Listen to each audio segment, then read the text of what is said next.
வாய்மொழியும் எந்தன் தாய்மொழியும் இன்று வசப்படவில்லையடி.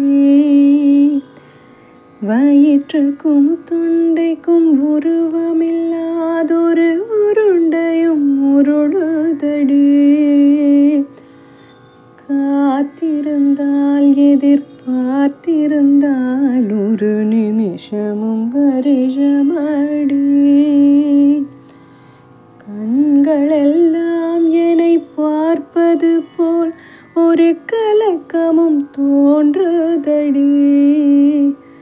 இது சொர்க்கமா நரகமா சொல்லடி உள்ளபடி.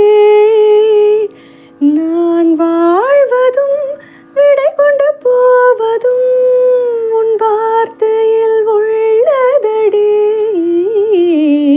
என்னவளே அடி என்னவளே எந்த இதயத்தை தொலைத்து விட்டேன்.